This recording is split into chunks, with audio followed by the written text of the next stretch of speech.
to your people over whom he presides.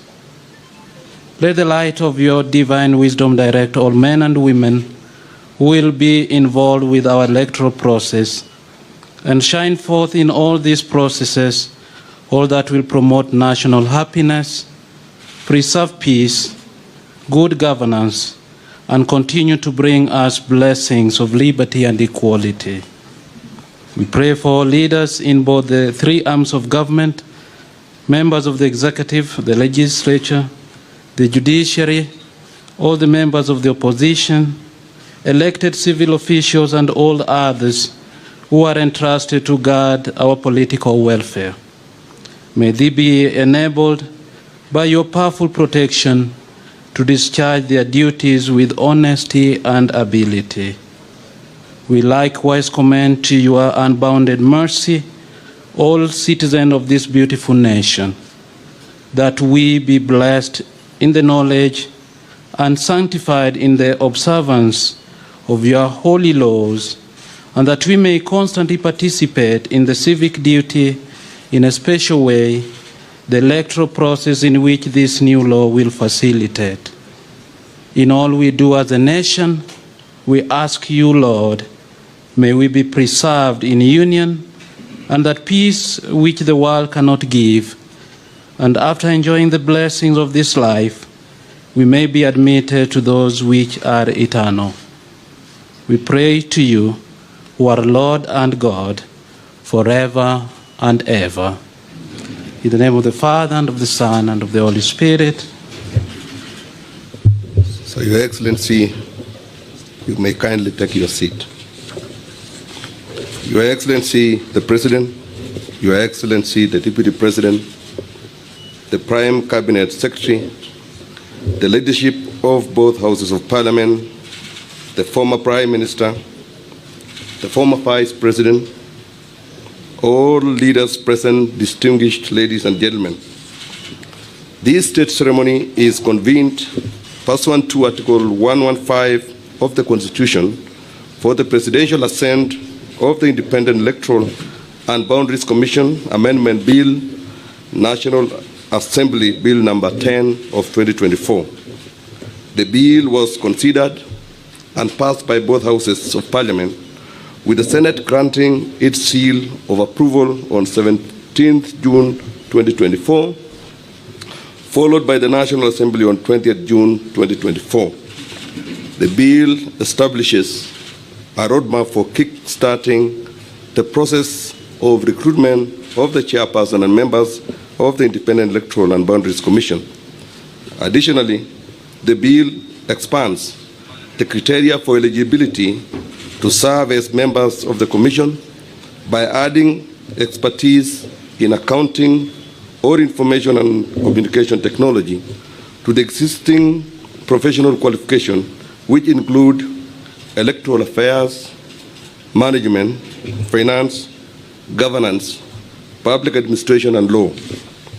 Your Excellency, with both Houses of Parliament having discharged their lawmaking mandate, Your Excellency, as the head of state and government, is most graciously invited to exercise your presidential prerogative as vested in you by Article 115 of the Constitution to assent to this legislation.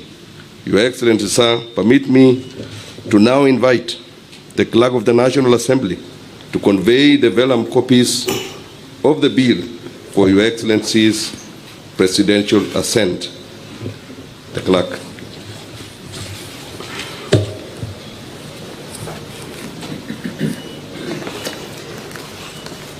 Your Excellency, these vellum copies have the consent of the Speaker of the Houses of Parliament to present these vellum copies before you for your assent. This bill, Your Excellency, is the first bill to anchor the resolutions of the Houses of Parliament with respect to the NADCO report. You recall, Your Excellency, the NADCO report was authored by a committee which was led by the former Vice President, Dr. Kalonzo Musyoka, and the leader of Majority Party in the National Assembly, the Honorable Kimani Ichung'wah. The Houses of Parliament adopted the report both of them, and thereafter the attendant bills were published. The first one being the IEBC Amendment Bill, which was initially introduced and passed in the National Assembly in the month of May, sent to the Senate, and the Senate also passed it on 11th of June with amendments, and the amendments passed by the Senate were approved by the National Assembly on the 20th of June. Your Excellency, this bill gives a roadmap to the formation of the IEBC. It commences with the IEBC selection panel, which will now comprise of 9 persons who are to be nominated in a competitive and transparent process by certain bodies, first of them being the Parliamentary Service Commission, which is required to nominate 2 persons. The political parties liaison committee is required also to nominate 3 persons. Law Society of Kenya, 1 person.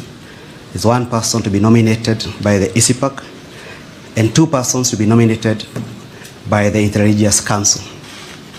The bodies which are nominating more than 2 persons, Your Excellency, are required to also observe the 2/3 gender rule, so as to ensure that the completeness of the panel observes the 2/3 gender rule as required under our Constitution.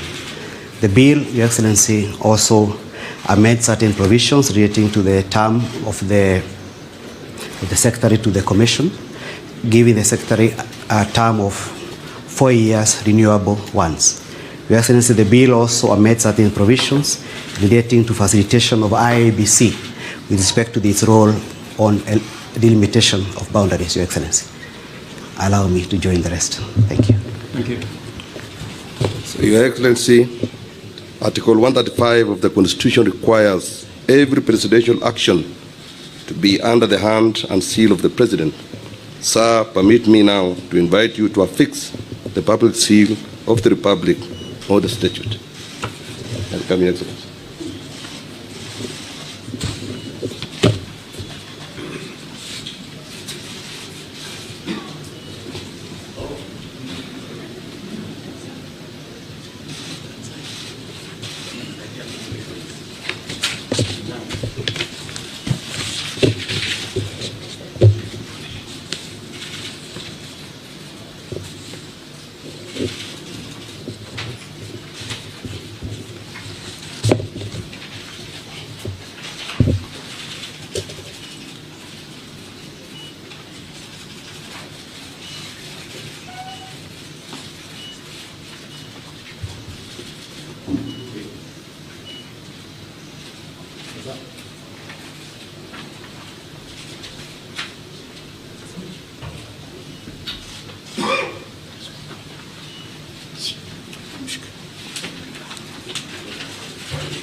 Your Excellency, in a symbolic display of the interdependence between the legislature and the executive in the management and public affairs, I kindly request that you hand over a copy of the Act to His Excellency the Deputy President, Attorney General for publication into law, the Speakers of both Houses of Parliament, the former Prime Minister,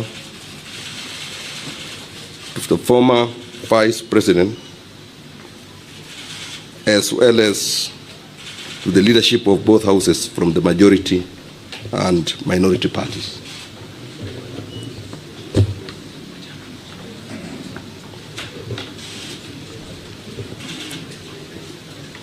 Your Excellency, you will open.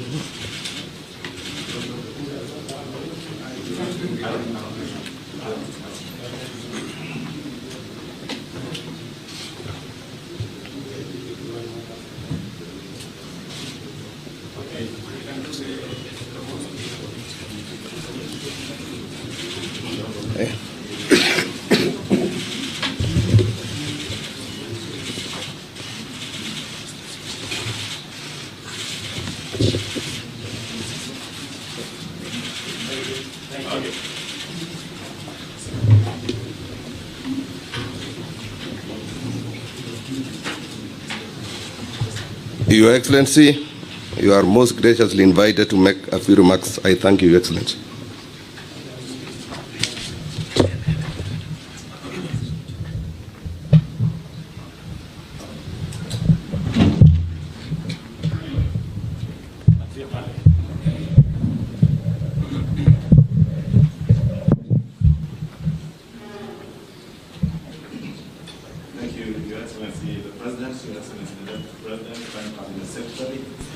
Your Excellency is the former Prime Minister and our former Vice President, all distinguished guests, including our honorable speakers.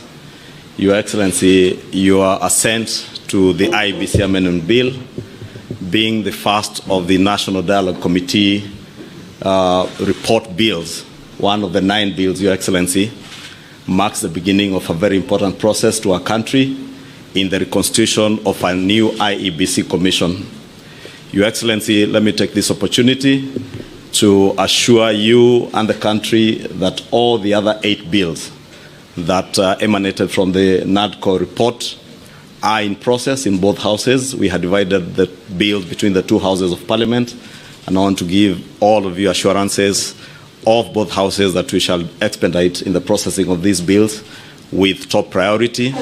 Your Excellency, in conclusion, let me just say that this assent of this bill not only marks a hallmark in our nation's endeavor to reconstitute a new IEBC, but also buttresses the importance of dialogue in our country, because these bills have emanated from a process where we all came together as a country to dialogue, and through dialogue we've been able to surmount most of the challenges that faced our country at the time we came together as NADCO.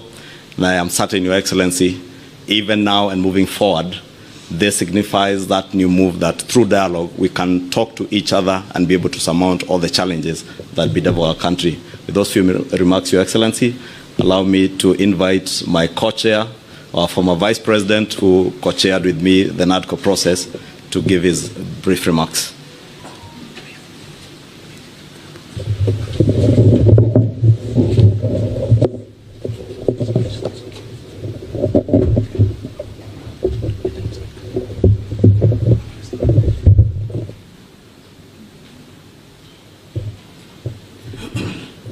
Mr. President, the Honorable William Samuel Ruto, Prime Minister Raila Odinga, both co-principals of the NADCO process,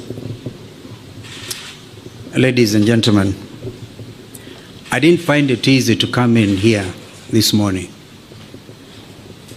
for various reasons, one of which was the barricading of the route to KICC.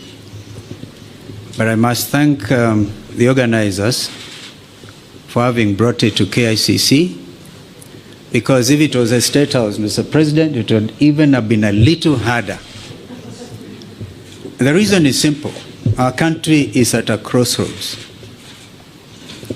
My colleague, Honorable Kimani Ichung'wah, has highlighted that we both of you asked us to undertake the process of NADCO following the 2023 enactment of the Finance Bill and the riots that took place, where we lost people, 75 of them, property was destroyed, and the country was in a state of a shock. We undertook that responsibility with gusto, and we are very open-minded. As Azimio la Umoja One Kenya, our number one topic was the high cost of living. Makimani and the team on Kenya Kwanza convinced us that it was a government responsibility and the opposition had nothing to do with discussing the high cost of living. I hope that in the light of recent developments, my friend Kimani would have revised that thought. Because again, 2024, Finance Act and the riots, and again we have lost 41 young Kenyans. This time they came in the form of Gen Z, but they are Kenyans. They have a right to belong. In fact, they are carrying the national flags. They have done it better than we did when some of us nearly got killed. Mr. President, I want to urge that we look at our country afresh. There's no way we can wish away the Gen Z revolution. And if we were to begin to be honest with ourselves, perhaps we need now to go back to Bomas, because during the presentations, Kimani and Cheruiyot may remember, and Wandai was deputizing me, that a lot of Kenyans wanted us to open this space. The space has been opened by Gen Z. I wish we had moved with speed. It has taken inordinate delay to get to where we are today, to get the first product out of NADCO. And I'm not so sure, my friend Kimani, whether it is expected of us to even fast track the other 8. They have to be juxtaposed by the reality of the country and this new revolt. If we are not careful, all of us will get thrown out by the Gen Zs, because they say we have come of age. You say that we are leaders of tomorrow, we are leaders now. We can't wish them away. Therefore, I want to urge that we now look at the whole thing. For example, we have now set up the process of nominating new commissioners. We made it very clear that both you, Mr. President, and Mr. Raila Odinga, the Prime Minister, will have to agree on, perhaps most importantly, on who becomes the chair of the new IEBC. That principle of consultation was inbuilt, and I thank my colleagues because we didn't have to struggle much to agree. But now is the time. The country is at a crossroads. Can we, for a beginning, even in order to bring the country to normalcy, can you, Mr. President, order the Inspector General of Police, if he doesn't resign, can he remove the police from the streets? Can the army get out of our streets and back to the barracks? I thank you.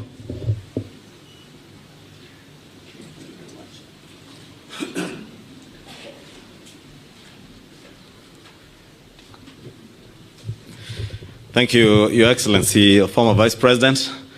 I now have the honor to invite the former Prime Minister, Your Excellency, Honorable Raila Odinga, to give his remarks, and thereafter invite His Excellency the President.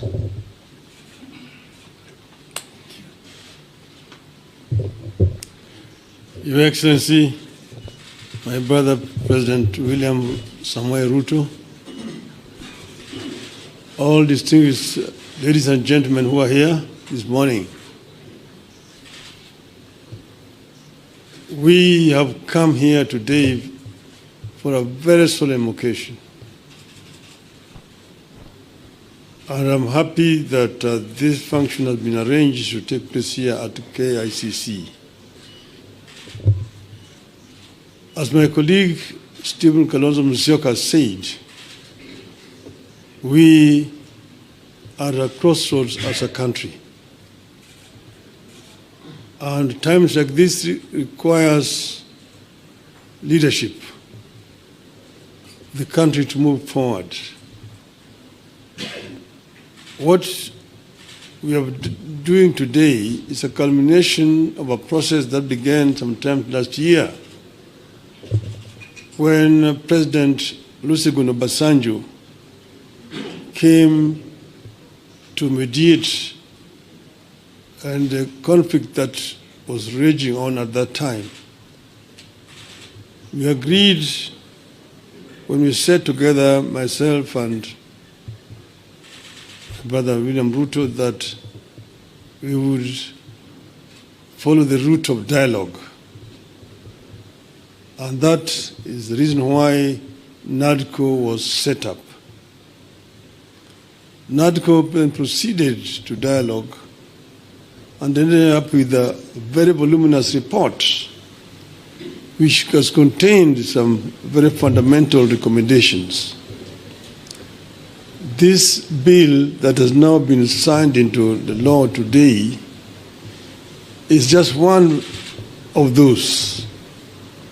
But the NADCO report contains very many issues which are at the heart of the people of Kenya today. If you see the issues which are being raised by our youth, most of them are actually contained in the NADCO report. But if this NADCO report is implemented fully, you'll be able to address all those issues which these young people are raising. We are, as I've said, at a very, very crucial juncture in the history of our country. Our country has moved forward. There have been highs and lows in our history of 61 years. We needed to move forward. And I want to say, at this moment in time, my brother, that we require now a wider engagement so that people have an opportunity to vomit all that is there in their chest in order that we can be able to find a way forward. I therefore want to support the proposal of my brother Stephen Kalonzo Musyoka that we have this conversation. It may not take more than 2 weeks, but it brings all the stakeholders together. Today, our society is fairly stratified. Nearly 70% of our population is below the age of 35, the youth. If you say that between 35 and 18 constitute about 40%, we need that 40% to be present when this dialogue is taking place. And then the rest can fill the rest. And then we just talk about the Kenya we want. The Kenya we want convention. Out of that will come out recommendations that will help us to resolve this issue once and for all. And that will be my proposal, Your Excellency. I think that Kenya deserves better. The issues of employment, the issues of discrimination, the issues of corruption, the issues of gender, and so on, are issues that need to be addressed in a wider forum. I think that it is possible to do. It is possible if there is a will. to do it. And then here again, the IEBC is a very important institution. It's not the first time we have had issues with IEBC. If we find a solution to this issue of IEBC, it will be on the way to resolving very many issues in our country. You remember in the last elections, the whole world was stunned when we saw an electoral commission that was completely divided. Some saying one thing, others saying one thing. You may be happy that, the other group ruled in my favor. But what example are we showing the world as a country? That in the process of a very important exercise, the commission is divided. Nobody knows whom to believe up to today. It is a shame on us. And we are sure that we have got men and women here in this country who can actually do a better job. And that will help to unify this country. Last year we lost 75 precious lives. This year we lost another over 40 lives. To say nothing about those who have been wounded, have been hurt. We must prevent this from happening in our country. We should not allow this to continue happening cyclically. Let us find a lasting solution to this problem. We are ready to engage so that we find a solution to this problem. As Azimio of Kenya. With those many remarks, Your Excellency, now may I have the pleasure to invite my brother, President William Ruto, to address you. Thank you. Thank you. I think before I make, just hold on. Before I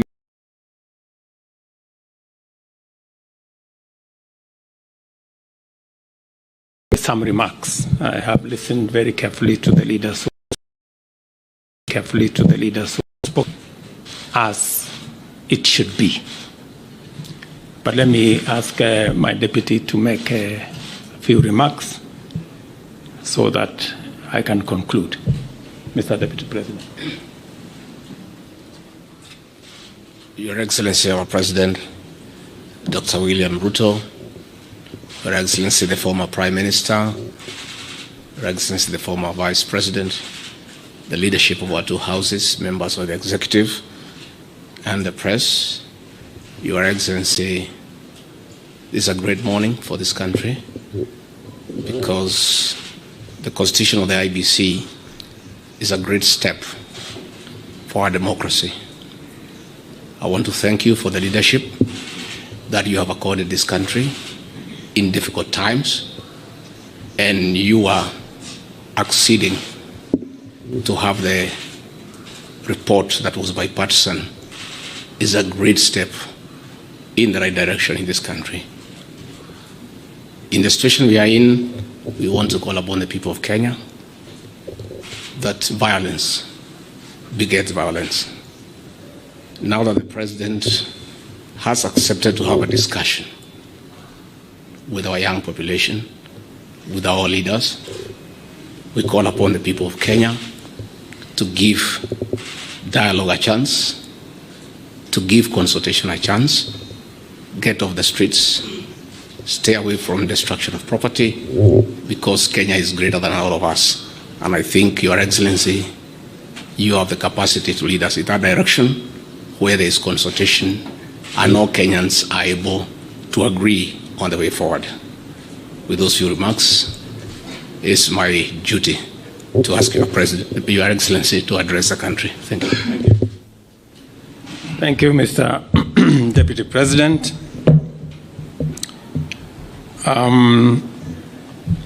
Your Excellencies, Mr. Vice President, former Prime Minister, former Vice President, the two speakers of our National Assembly and Senate, leaders of majority, fellow leaders present here. Welcome to this occasion. The National Dialogue Committee, established last year, resulted from the closing of ranks across the political divide to forge consensus on a number of priority national issues, including the reconstitution of the IEBC. Today's assent of the IEBC Amendment Bill therefore marks a significant step in the actualization of one of the recommendations of NADCO and testifies to our country's ability to navigate difficult, complex, and sometimes divisive issues that could undermine our national cohesion, undermine our stability and security if we leave it unattended. The signing of this bill paves way for the establishment of the selection panel for the appointment of IEBC commissioners. The IEBC remains a cornerstone of our democracy, responsible for overseeing regular elections at various levels, and on the overall, ensuring that our electoral cycle is managed transparently and administered in an impartial, neutral, efficient, accurate, and accountable manner. I concur with leaders who have said there must be professionalism and integrity as part of the cardinal principles of the men and women who will be charged with the responsibility of overseeing our elections. The spirit of NADCO is the spirit of unity, bipartisanship, and consensus building, values which have helped our nation overcome its most challenging moments. Even as I assent to this bill, I look forward to supporting and facilitating any other outputs of the national consensus that was NADCO to ensure that Kenya moves forward and with as many hands on deck as is possible. The leadership of Parliament, both on the majority and minority sides, have heard what the leaders here have said, and they should proceed with dispatch and expedite the other recommendations that are contained in the NADCO report and process the necessary bills and interventions that are necessary for us to actualize the output of that report. Beyond NADCO, we are currently engaged in discussions as a country about our economy. As we know, the country has faced a series of economic shocks, including COVID-19 pandemic, globally high interest rates, and devastating droughts and floods, events which have impacted negatively on our economy and our capacity to secure resources for development and to also meet our debt service obligations. In the last 2 years, we have put in our best efforts to mobilize domestic and external resources to accelerate our economic program, pull the country back from the danger of debt distress, and set us on a path of economic transformation. These efforts have strengthened the Kenya shilling, reduced fuel prices at the pump, and lowered the cost of living, including the cost of essential household commodities. This year, my administration presented revenue-raising measures through the Finance Bill 2024, which were aimed at not only consolidating the economic recovery program, but also propelling the country to the next phase of investing in key social and economic infrastructure projects to advance our development agenda and reduce on our debt burden. However, many voices expressed disapproval of these proposals, leading me to drop the bill and terminate the process. It therefore means that apart from the people of Kenya asking us to consider alternative means of raising revenue, which I agree with, there is general consensus that the country requires to confront and address long-standing priority national issues, including national debt, public expenditure, and anti-corruption measures so as to release resources for creating opportunities, creating jobs, and creating wealth. As a way of charting the future from the current situation we are facing, I welcome all the leaders here, and I have heard what they have said this morning, and all other stakeholders working together for us to address the current economic situation through a broad-based political arrangement and to rally the country forward, as has been said by the former Prime Minister. And therefore, we have yet another opportunity as a country, Kenya being the resilient people we always are, to come together and figure out the future of our country in a manner that makes sure that we address the existential challenges and threats that face our nation. And that's the reason why I set up a committee to work and audit our debt, for us to interrogate our expenditure, and for us to work on anti-corruption. I want to encourage Parliament to expedite the conflict of interest bill that will support our anti-corruption measures, especially in relation to public officers.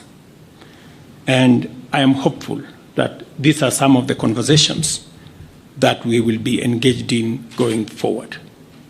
I am very confident that, as always, Kenya knows how to pull together, and leaders know how to come together in the best interest, not of individuals, not of parties, but the collective body of the Kenyan people.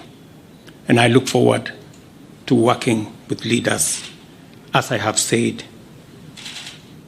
going forward on a broad-based political mechanism that will see us steer the country to the future. Thank you very much to all the leaders here. Asanteni sana to the people of Kenya. Wish you well, and God bless our great country. Asante.